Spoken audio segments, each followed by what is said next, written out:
Hey y'all, good morning, good morning. It's Monday, September 9th. I hope everybody's doing well. It's a beautiful, kind of cool morning here in Oklahoma. Quite a thing to behold. Starting to feel like fall. This program is aimed at everybody connected to the Global Methodist Church, in particular delegates to the Convening Conference, which is beginning a week from Friday, I believe. It really comes apace. So it's okay if you're not a delegate. This is just trying to keep track of the different petitions that are coming before the assembled body in San Jose in a couple weeks. And I've been marching through all of the petitions. We're about a third of the way through. We are not going to make it all of the way. Today we're going to pick up. I did kind of look ahead a little bit, and it's kind of complicated, but we're going to be able to do it because I did my homework. I had to follow up on some stuff. I'm going to make sure. I think we actually are live. So, I need to get my chat in the right place. Give me 1 second. Excuse me. All right. If you're on Facebook, YouTube, go ahead and sign in. Let us know who you are, where you're from. Like to keep track of who's with us and why. We've got a number of folks with us on locals. We got Ben. We got Tim. We got Jen. And Evie. I worshipped with all of these folks this morning at 6 o'clock. Oh, you're not hearing. Hold on. You should be hearing. So, you have an echo, huh? What would cause an echo? Give me 1 second.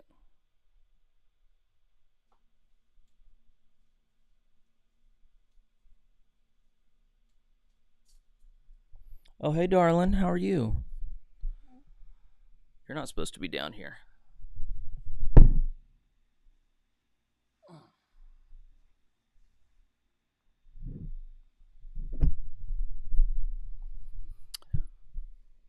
All right, Tim says he has no echo. Well, hey, Gabe and Matt. So Ben's having audio issues. Gabe is having audio issues. Ernest, good to see you. I don't remember your name from before, so God bless you. Glad you're joining us. Hey, Matt, good to see you. All right, Tim says no echo, so I'm going with Tim because he makes it so I don't have to freak out. And I don't like freaking out first thing in the morning.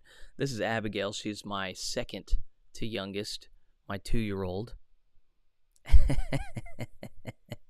Yeah, she's fun. All right, Tim. Tom, thanks for confirming. Very good. All right. Lisa, good to have you with us this morning. All right. So the follow-up that I wanted to do from last week, I had some people follow up with me from the Trinity Conference. If you'll recall, they've submitted a lot of the legislation that we've covered. And I've mostly liked everything that they've done, but there have been two things that I really took issue with. And I should have, before I looked, I want to say it was petition 25. Don't quote me on that. There was a petition that calculated how it was that delegates would be assigned to the general conference from now on. And it corresponded with number of full-time clergy, as I recalled, and the number of churches. So I was not in favor of this because I thought it would disproportionately overrepresent the West. And I still am of that mind, sort of, but it was more nuanced than I understood. So the language that they put forward has been okay. So they did not have full-time clergy. They had full-time equivalent, and that word equivalent matters because that means they add up all of the part-time clergy, and then it gets up to full-time. So they have tons of part-time clergy and unqualified clergy abroad. Hypothetically, that can be used to calculate a higher number for people outside of the U.S. than what was before. So I missed that entirely, and I wish I hadn't. But also, the person who spoke to me said, we're just using the formula that was used for this convening conference. So if we agree that this convening conference has proper representation abroad, then this should not be a problem going forward. Moreover, we're very familiar with, if this is calculated based on professing membership, well, we have all kinds of inflation and bad reporting throughout. I mean, this is coming out of the United Methodist Church, where they intentionally kept their numbers inflated. So why would that be a good measure of representation? And one answer would be, well, because hopefully we're all inflating our numbers the same. So maybe that would result in more equitable representation. But it's true, we want something that actually matches what's on the ground. So I think really the best measure would be in-person attendance, not online attendance, in-person attendance. We've seen, TJ and I have shown how terrible the online attendance metric is in the United Methodist Church. Why would it be any better in the GMC? In-person attendance is probably the best way to gauge the vitality of any given area. Now, that's not what the Trinity Conference put forward, and that's probably because getting these metrics right now, especially abroad, is very difficult. Especially in places like Nigeria, getting anything accurate is very difficult. But that's a problem that I think the GMC needs to be up to. So I still am of the mind, I don't think, yeah, hey, I don't need your commentary. I'm still of the mind that the Trinity Conference petition is not sufficient. I don't think it's as bad as I thought it was. If it gets approved, this is not the end of the denomination. I just think it'll be a very imperfect means of assigning delegates. But I'm hopeful that we can amend that to. I think proper record keeping needs to be right up front of this denomination, because we're wanting to do something where we actually learn how to grow churches and engage the world around us. And if we're not doing proper metrics, we're really not going to be able to gauge that. So I think it'll be very important that we assign on the front end high responsibility to every conference superintendent to make sure that attendance numbers are accurate. We need to be auditing these numbers so that we're learning from them, and so that we can assign delegates realistically, equitably. Equitably is not a good word. All humans are made in God's image. All members are of equal worth. I don't think it should matter how many churches there are or how many clergy there are. I think all that matters is how many people are actually engaged. So let's see what Matt says. He says smart things. Good morning, Duncan. Matt says, I think the other petitions are attendance. This is an issue. You are correct. Right now, we don't have the ability to collect that data, and it needs to be a priority. I love when Matt agrees with me. This is good. Matt is going to be on a coming episode with me as we go over financial stuff. Good morning, Pat. Ernest, you go by Greg. Oh, great. Okay. I'm glad we've talked before. The other follow-up from Trinity, the other thing I've made fun of them for is that they're a bunch of nerds. They had petitions coming forward that just corrected terminology and got it to fit with our modern terminology. And so I lovingly called them a bunch of nerds. Person who talked to me said, hey, all good. We're not taking offense to that. But I did not know. They explained this to me. Very interesting. They said, don't pull my name into it. But here's the thing. I don't think many people know this. Do you want to go upstairs and help Mama make breakfast? No, you want to stay with me? Yeah. Okay. So, so this convening conference, we are not amending the whole transitional book of doctrines and discipline. There was only some sections that were allowed to be amended. And so I assumed that all of those sections would be subject to amendment during the plenary session of the convening conference. That is not the case. Rather, it was made clear that only those areas... Do you need down? Okay. Only those areas where they received petitions could be amended. So if there was a paragraph that was in the broad area that could be amended in the beginning, but they didn't get any petitions related to it, then it's effectively closed.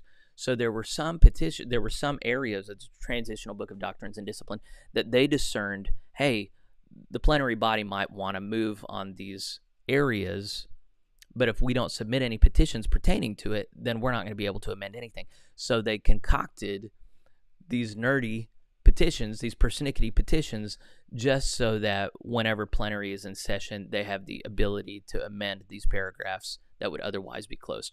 which I think is genius. I'm so glad that we have people in the denomination who think this strategically, because it really would be unfortunate if we needed to amend those paragraphs and they were effectively closed, and you had to go through all these motions to galvanize the body to vote to accept an amendment. Anyway, you can still get amendments on the floor on sections that are not even approved, but it takes a certain majority in order to do that, which is very hard to do. So just to say, Trinity Conference, hats off to you. You guys are geniuses, even if we disagree a little bit about what's feasible right now and what's equal.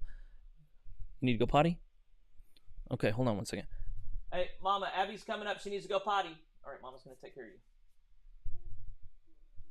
2-year-old times, potty times is, okay. I'll be right back. This is not going to happen. Give me a second. I need to come up with like a waiting screen or something. I promise I'll be right back.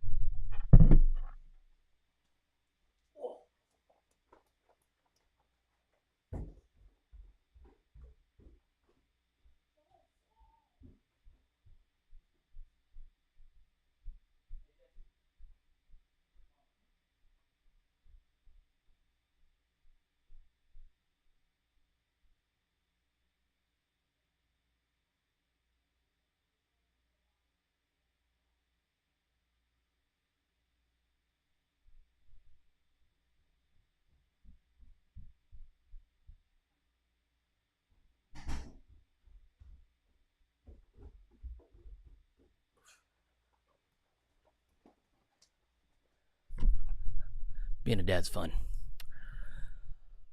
All right. Matt says not all petitions are going to be deliberated. Yeah, probably not. I'd assume they're going to have something similar to the United Methodist system. When it passes legislative committee by a certain margin, it just gets put in an omnibus bill. What did they call that? A consent calendar. So anyway, we'll see how it happens. But yeah, they have not set aside enough time to deliberate on every petition. There's no way they could do that. All right. That's enough build up. That's the first 12 minutes right there, just following up on previous reporting that I did. I hope that brings clarity. Excuse me. All right, let's well, Matt, you're going to have to explain that to me. There's not even a consent calendar. There's going to be a way to approve petitions without even putting them on a consent calendar? Is that the right? I think that was the right term. Huh. Okay, let's say our prayer and then we'll come back to this. So here's the 40 days of prayer document that they put out. Today is the 9th. So here's our prayer for today. The Lord be with you. Grant us a spirit of humility, as in John Wesley's adaptation of a prayer, I am no longer my own but yours. Put me to what you will, rank me with whom you will. Put me to doing, put me to suffering. Let me be employed by you or laid aside for you, exalted for you or brought low for you. Let me be full, let me be empty. Let me have all things or let me have nothing. I freely and wholeheartedly yield all things to your pleasure and disposal. And now, glorious and blessed Father, God, Father, Son, and Holy Spirit, you are mine and I am yours, so be it. And the covenant which I have made on earth, let it be ratified in heaven. Amen. Good prayer. I like the old version better, but, I'm a weirdo that way. All right, let's see if Matt gave any clarity on this. Okay, Matt, I do not understand this. Deferred petitions. So there are, here, I'm going to send you a link, Matt, and just see if I can get you on screen to explain this to me. Let me see, I'm going to call up Zoom, new meeting. Matt, you don't have to say yes to my invitation, but I think some clarity is needed. Because if there are petitions that are going to get through without an invite, that is a problem. All right, I'm going to email it to you. Yeah, we need to understand how this is going to work.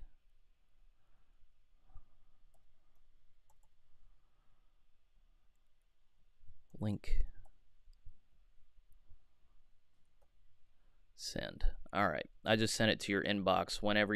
If you accept, I'll bring you on screen and you can explain it to me and our audience, how it is that there are petitions that are going to get submitted and either approved or dismissed without the participatory work of the plenary body. Because that sounds like a problem to me. You can say no. We can do it on a different day, but that's the most interesting thing on our plate right now. So, anyway, and you can send me a text if I don't see that you say yes and bring you on. All right, let me look at, I think we had one or two more comments before we dive in for today. Oh, he's talking about deferred petitions. Here are the numbers: 46, 48, 49, 74. Pat says deferred petitions fall outside of the scope of the convening conference and will not be voted upon. Oh, thanks, Clayton. I appreciate you. All right, so if you guys are saying that there are petitions, okay, so there was a broad area that was not subject to debate, and we could not submit petitions pertaining to them, and those petitions that were submitted pertaining to those are not going to be entertained. Okay, that's fine. I thought you were saying, okay. So Matt says that's right. So maybe Matt, you're not needed this morning. We'll see. Tom says they are attempting to put through a block those that are just editorial changes replacing transitional leadership council. Yeah, that would make sense. There's no reason to entertain those individually. So yeah, if that's all we're talking about, then that's nothing to freak out about. I do not need to freak out. Okay, but if there are things pertaining to the valid sections of the Transitional Book of Doctrines and Discipline, okay, it's one thing if things are getting deferred because we need to put that off till 2026. It's another thing if things are being automatically adopted and just kind of slipped under the rug, or slipped through. That would be a big problem. So if that's the case, we need to know about it. But I'm understanding that is not the case, which is great. Okay. So let's go ahead and dive into petitions for today. There are some of those editorial that need to be addressed.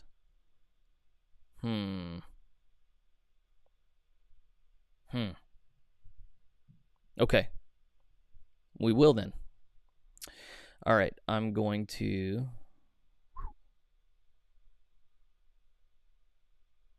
Okay, I think we're good to go into the petitions for today after I get on the right screen.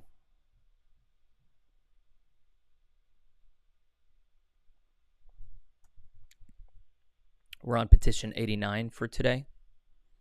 This one is pretty simple. It's put forward by Trinity Conference. Deals with the ministry and local church legislative committee.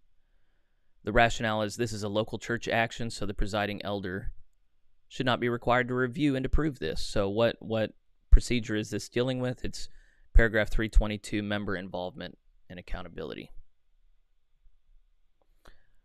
Well, Matthew just said I'll join when I get an invite. I think I just emailed it to you. You don't have it in your inbox? Here, maybe it's still on my... I'll give you the link there. All right, so we're on petition 89. This deals with member involvement and accountability. Point 3, all members of the church are called into a loving accountability with one another. If a member neglects the membership vows, however, the congregation shall use every means of encouraging that member to return to an active faith and to lovingly restore them to the fellowship of the church. They reference Matthew 18, where Jesus says, if someone sinned against you, go to them one-on-one. If they don't repent, you get another person or two involved. If they don't repent, then you call them out in front of the assembly, and they're out. Each local church shall establish a grace-filled process, and the phrase that's being removed is approved by the presiding elder. They say the presiding elder should have no role in this. A consistent concern of Trinity Conference has been that the presiding elders are expected to do too much, and so they're trying to take something off his or her plate, but also to protect the right of the church to design its own processes. So the remaining bit is to restore negligent members to full participation in the life of the church. Negligent members may be placed on an inactive role by a 2/3 vote of the church council. So I personally like the legislation that allows you to just renew the membership every year and filter out anybody who's not willing to renew their covenant with the body. But even so, does the church have the right to do whatever process it wants to do in order to have membership? And I think the answer is no. I don't know. You have to have somebody review these things because you do have kind of crazy bodies that come up with crazy standards, and you need to have somebody outside of the local church that is reviewing this stuff. So let me bring Matt on screen. Give me 1 second. I'm going to go into preview mode and start making sure that I'm doing this right. Give me 1 second, friends.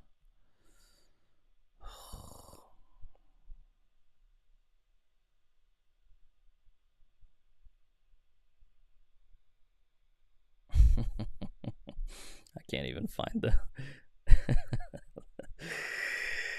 the thing that I need.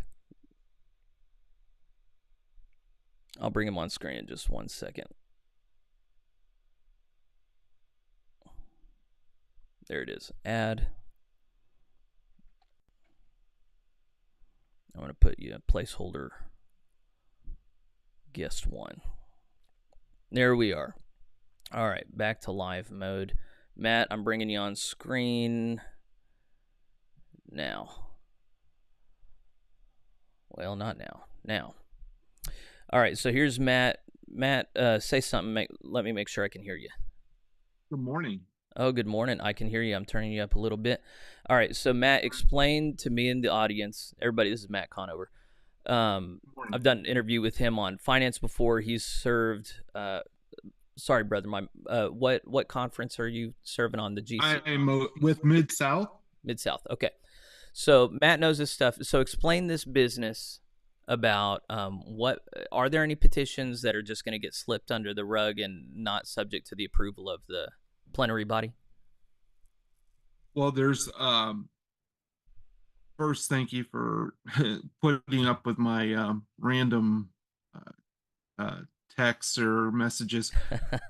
So yes, there is a possibility of some of these petitions to be moved into a consent calendar, very similar to what you were speaking of for the UMC. And especially some of those editorial changes that some of them may need to be really looked at because they aren't necessarily just editorial or just a quick amendment. Some of the constitutional ones could be gone through quickly. And so I guess what I'm saying is that if we focus on the episcopacy primarily at this general conference, there's a risk that we pass things in a consent calendar form that really shouldn't be. So, but okay, there are some of those editorial ones that need to be addressed. Okay, and then hopefully all of those will at least be appearing before legislative committees, right? They will, except for the deferred petitions. And those deferred petitions are the ones that pertain to parts of the Book of Doctrines and Discipline that just weren't subject to amendment on the front end. Right, exactly. Yeah. It was determined that these items would not be discussed at general conference, and I can just tell you some of the petitions were items dealing with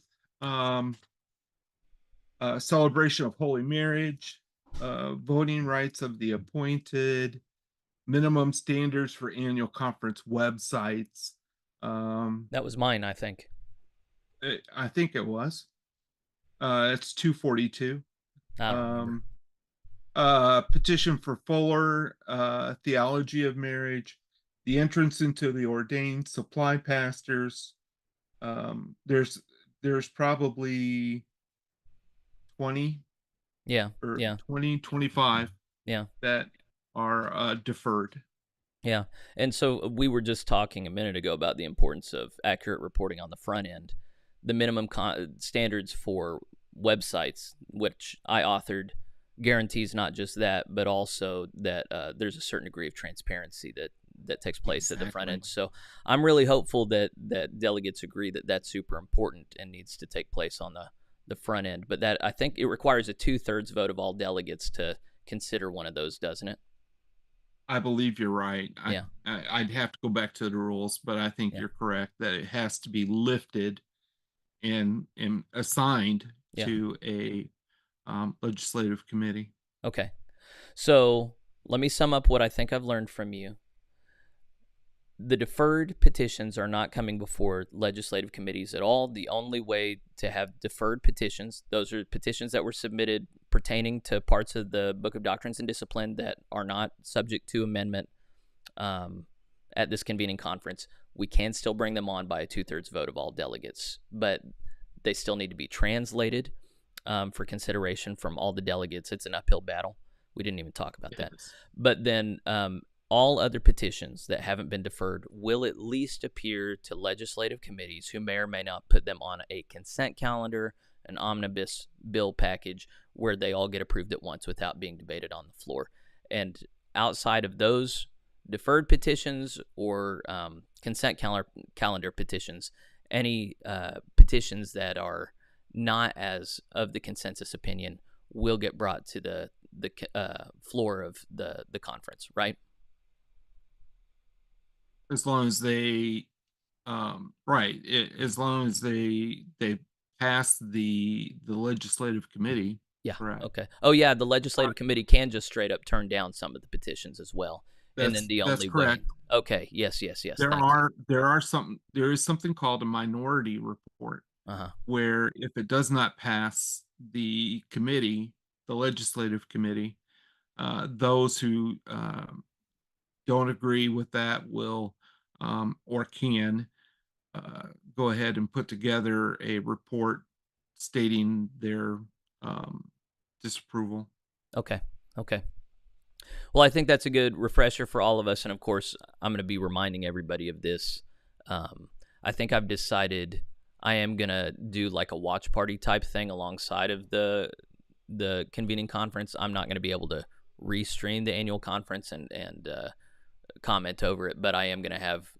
I've had 5 clergy say yes to coming in at different times during the conference and have kind of a watch party in my studio. So we'll do that, and I'm sure I'll be reminding people of how these petitions work. So, Matt, very helpful reminder. How about you and me say goodbye on screen for today? I'll go through the Sure, remainder of these petitions, and then you and I will absolutely. plan something later this week or next week to go through some of the financial petitions.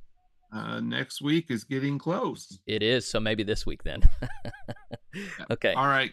We'll Blessings. coordinate soon, but thank you so much, Matt. Blessings. No worries. All right. All right. Oh, and there's my daughter with some coffee. Thank you. Put it right there. Busy times in the Rickman household. Say hey, Susie. Hi. All right, go help Mama. All right, so we were on petition 89. Member involvement and accountability. I think there's nothing wrong with taking things off of the presiding elder's plate, but then you need to have someone else like the conference superintendent in charge of at least signing off on these policies established for seeking reconciliation in the body. Otherwise, you might have some crazy stuff. So anyway, the spirit of petition 89 is good, but I hope the legislative committee tweaks it some. Let's go on to petition 90. And I'm going to see if there's any comments I need to acknowledge before we move on.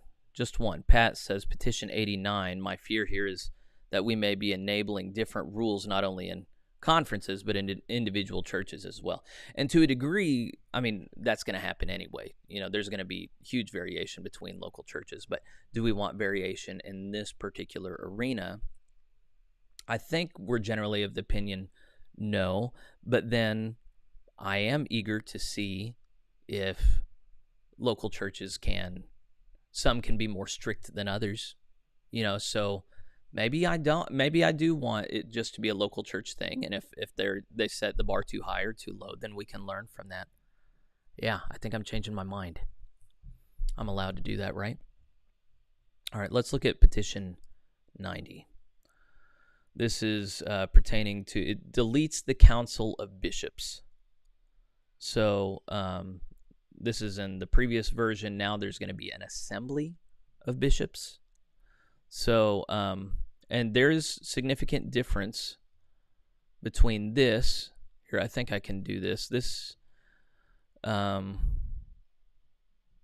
right, so petition 32 creates the assembly of bishops. So here's what I'm going to try and do. I can put that on one side and this on the other. Oh, but I don't like that. Can I? Earlier, I was able to get just one page per screen. I'm not sure I can do that now.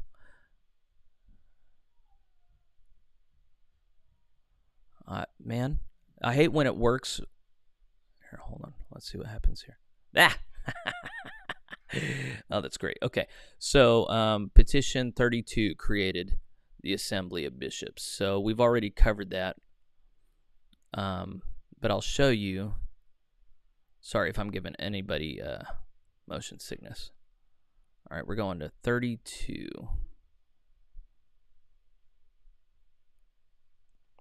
All right, so this is the assembly of bishops. So this is what we've already covered. This is what they want to approve. The TLC submitted both of these. TLC is wanting to delete the Council of Bishops in paragraph 521 and establish a new paragraph 506 on the Assembly of Bishops. And you'll see a lot was deleted here, and it's not just formatting difference, but I think there is new stuff like issuing teaching documents as may correct errors, provide theological and moral guidance, and deepen the faith.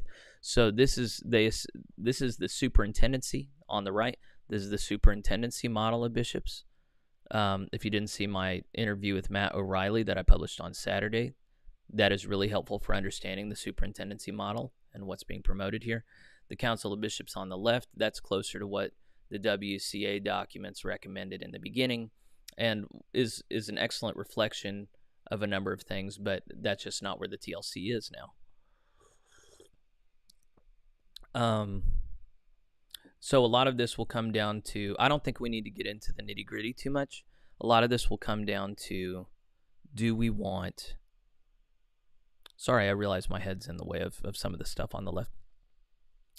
Do we want the TLC plan or the Florida plan, or just stick with what we've got? And that's what the Episcopacy and Superintendency Committee is responsible for, legislative committee. So hopefully it's, if you want to compare and contrast, you can just hit pause on these. I'll scroll down. Okay, so it's just a one-page thing that's being deleted, and this is the two-page replacement. So we'll see you guys on that committee. Just decide which way you want to go, and then make sure it's all consistent. All right, so petition 30, we weren't on 32 just now. We're on petition 90. We would only delete the Council of Bishops. I don't know if the Florida plan requires deleting it or not, so we'll find that as we go through further. But at least the TLC plan means no more Council of Bishops. It would now be an assembly of bishops that has a different imagined role, although not inversely related, but just different. Okay, let's go down some more to petition 91. This deletes the paragraph on Christian unity. That was paragraph 522. And now their new paragraph for this language is on page 124. So I'll go back to the middle, and then I'll try and go to page 124. Sorry for the motion sickness. All right, 123. All right, so here is the new petition that they are submitting. The Transitional Leadership Council is behind both of these. they're deleting the previous petition on, or it wasn't a petition, it was language in the Transitional Book of Doctrines and Discipline on the crew responsible for Christian unity. It was like the WCO, the Wesleyan Christian Unity, and it was considered a general board, but it was, or general agency, a general church body, but it was listed in a different place from the other general church bodies. And so the Trinity Conference noticed that, and they had a couple petitions that brought the WCU, our ecumenical relations wing, into the same place. And I don't think they changed the nature of it, but they did change where it's located so that all of the general church agencies are considered alongside one another. Sorry, I know this is really nerdy. It is worthy. All right, so Petition 91, which is the one that we're on today, they explain this petition would eliminate a paragraph from the Transitional Book of Doctrines and Discipline in favor of a new petition creating paragraph 715, addressing the same topic. So, we have paragraph 715. This is the new language being promoted, and it is 3 pages, I think. Yep. So we might spend the rest of the time on this. But I wanted y'all to see, I think that the Transitional Leadership Council is actually deleting a ton of the, I think they're rewriting all of the general agencies, and you'll see why I think that here in a second. All right, so here is the table for all of the new petitions submitted, and you'll notice, let's see, I think 715 is where we were. New Connectional Commission on Ecumenical Relationships. All of these come from the TLC. You see to the right. These are all new bodies that are no longer transitional. Some of them correspond with bodies that were in the Transitional Book of Doctrines and Discipline. Some of them not. I need to go through all of these and see what they are, but these are all new paragraphs in the 700s going back. Okay, so this is the one we're on, paragraph 92. It deletes other Wesleyan denominations. And then we're maybe going to get to 93 today, although I doubt it. New Chief Connectional Operations Officer, new Connectional Commissions, and then deals with membership of Connectional Commissions, leadership, and then paragraph 707 is new. It deals with operations, areas of responsibility and mission. So then you have, okay, paragraph 709 is the first Connectional Commission. That's what they're calling the General Church Commissions. Evangelism, church multiplication, missional mobilization, and disaster response, all in one. Then Connectional Council on Discipleship, Doctrine, and Just Ministry. Oh, yes, and you remember Trinity Conference removed Just Ministry from that. Connectional Commission on Ministry and Higher Education. Connectional Commission on Communications, on the General Conference. A lot of these correspond with what came before. Ecumenical relationships, that's where we are right now. Then you have conferences, and that might be it. Although I think there are other, I don't remember how many other connectional commissions there are. So just for you to see, there's a lot of revision taking place here. All right, we're back to this screen now. And what they're removing any language of Transitional Wesleyan Unity Commission. The WUC, I think, is now gone. And what they're proposing instead is this. So we've already walked through this language on Christian unity because the Trinity Conference reviewed it. So let's look at the Connectional Commission on Ecumenical Relationships. Here's what they're wanting to supplant that with. It says the GMC recognizes that the global Christian community transcends denominational barriers. Jesus' prayer in John 17, I'll make that a little bit bigger for y'all, that all his disciples may be one, compels us to seek closer communion with all Christians. Locally and globally, Christian communions which are committed to the faith once delivered to the saints will find in the GMC a willing partner in worship, evangelism, disciple-making, and works of mercy. Okay, so this is not explicitly Wesleyan or Methodist anymore. This is all Christian. 2, each general conference shall elect, other than the bishop who chairs the commission, all of the members of the Connectional Commission on Ecumenical Relationships. So that's what this is. It's not going to be the Wesleyan Unity Commission anymore. It's going to be the Connectional Commission on Ecumenical Relationships. If you don't know this, ecumenical just means dealing with the whole Christian body. The word comes from oikos in the Greek, which means household. So the notion is that it's not just Methodists that are going to heaven. It's all who are in right relationship with Jesus, and you don't have to be a Methodist to be in right relationship with Jesus. So are there other covenant bodies that we can come alongside of and either combine with or have cooperative partnerships with? So this is the group that's going to do that. It says the commission shall be chaired by a bishop of the GMC, appointed by the Assembly of Bishops. The Connectional Commission on Ecumenical Relationships shall consist of 4 clergy persons and 4 lay persons, in addition to the bishop serving as chair.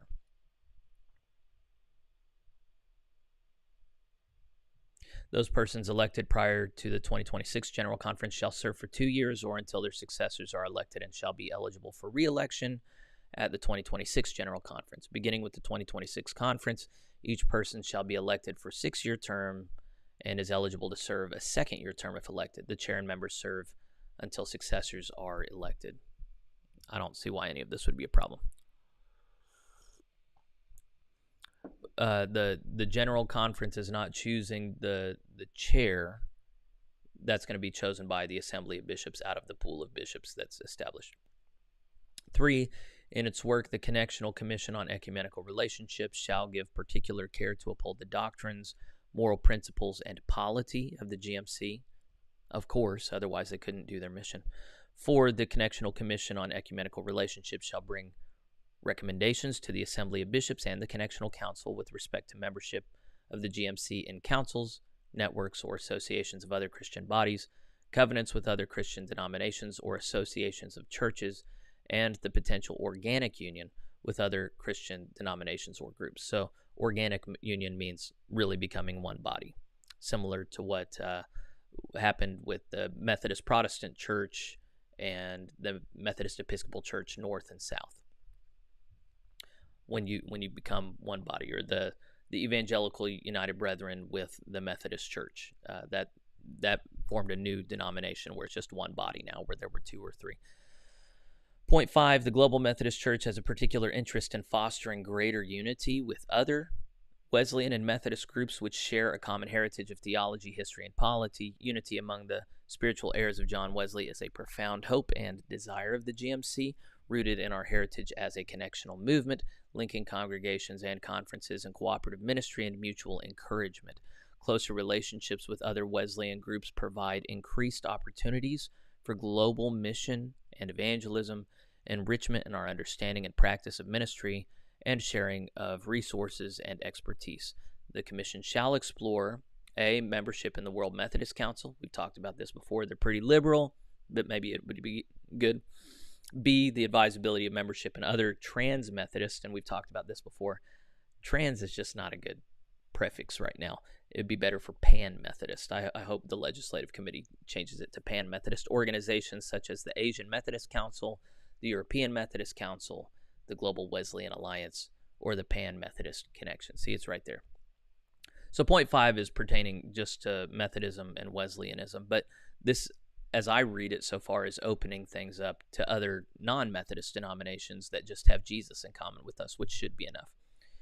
If membership is recommended in a trans-Methodist organization, the recommendation shall be presented for approval to the Assembly of Bishops and the Council between general conferences, each of which must vote affirmatively by a simple majority vote of members present and casting valid ballots. Such action must be presented for ratification to the next general conference by a simple majority vote of delegates present and casting valid ballots. So if, let's see, this is petition 104, I think. Yeah, those legislative committees addressing, the legislative committee addressing paragraph 104, petition 104. I think it'd be good not to have this go to the Assembly of Bishops. And I think it's important for us to have bishops, but also I said it to Matt O'Reilly in our conversation on Saturday. I'm just not so sure that the bishops are really the best group to represent us ecumenically. Until we get really firm on our doctrine, I think I would rather this just stay in-house in this commission on ecumenical relationships. I see no reason to have oversight from the Association of Bishops. So just keep it in-house and then let them bring it directly to the General Conference. Just an opinion. Point 6, the GMC welcomes covenant relationships with other Christian denominations or associations of churches. The purpose of establishing such covenant relationships is to enhance our mutual Christian witness and effectiveness, and or to allow for increased reach into regions or nations where one or the other has little or no presence. So we want to have a presence in South America. Guess what? We might need to combine with another denomination in South America. That might be wise rather than doing all of our own church plants. Maybe there's a body there that we could easily combine with and share ministry with. These covenant relationships may include mutual recognition of baptism and ordained ministry, Eucharistic fellowship, shared representation at governing assemblies, and or plans for sharing ministry and resources. I'm pretty sure that language came from the original 522. Conversations towards formalized covenants as relationships as covenant churches may be held by the Connectional Commission on Ecumenical Relationships, with such recommendations being presented for approval to the Assembly of Bishops and the Council, each of which must vote affirmatively by a simple majority vote of members present and casting valid ballots. Each such action must be presented for ratification to the next General Conference by a simple majority vote of delegates present and casting valid ballots. So I would have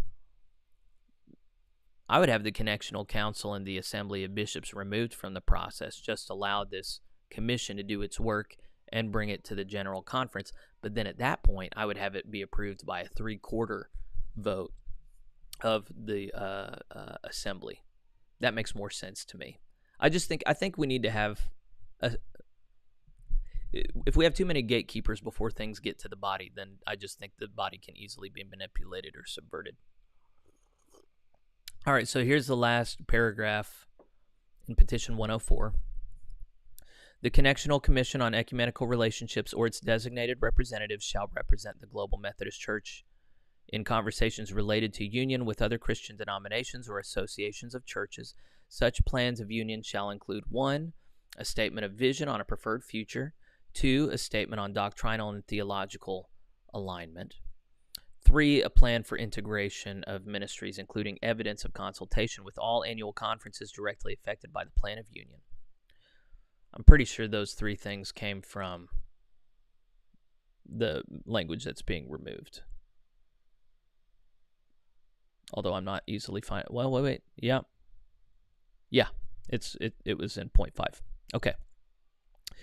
Plans which do not require alterations to the Book of Doctrines and Discipline of the GMC shall be ratified between sessions of the General Conference by a 2/3 majority vote of members present and casting valid ballots of each of the Assembly of Bishops and the Council, if the other body is Wesleyan in its theology, or a 2/3 majority vote of delegates present and casting valid ballots at the General Conference. So we're imagining a scenario where we can unite with another denomination between sessions of the General Conference. I'm not sure that that's ideal.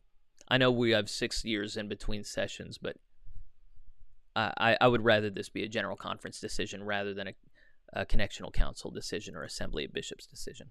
Again, I'm nobody. I'm just thinking out loud.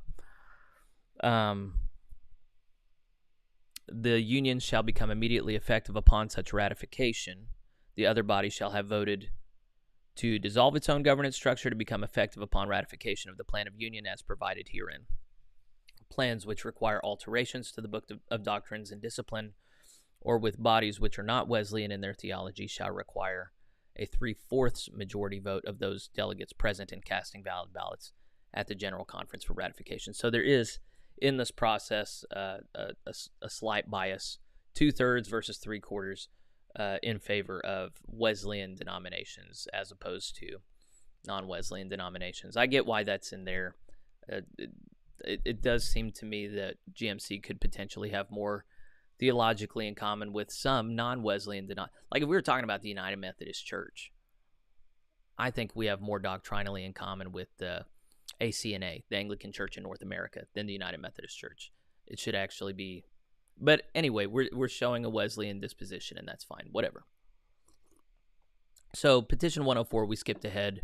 That's the new Connectional Commission on Ecumenical Relationships. I like it. I think it's fine. But also I thought that the Wesleyan Unity Commission was fine. I think the main concern is we need to have all the general commissions in the same place, which I think they did in the 700s, if I understood that correctly. So I think the Trinity Conference will be happy with this. There were some things that I would tweak, but again, if Petition 104 gets adopted, I'm fine. If Petition 92 gets adopted, that's the one that deletes the Wesleyan Unity Commission and forms this instead. That's fine as well. I don't think any of this is a problem. So hopefully you agree with me. We've got Petition 93, but it's 8:20, so I think we're only going to make it through 92 today. I'm going to look at comments here real quick, and then we're going to go over to locals. Yeah, back to Petition 89.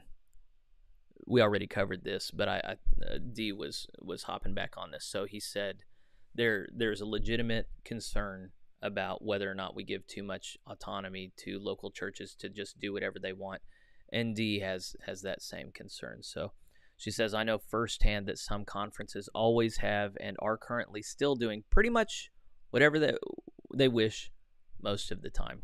If that's an interesting topic to you, then I would urge you to consider going over to locals at plainspoken.locals.com. We're going to discuss that over there, as well as anything else the locals people bring up for the next 10-15 minutes. We'll see.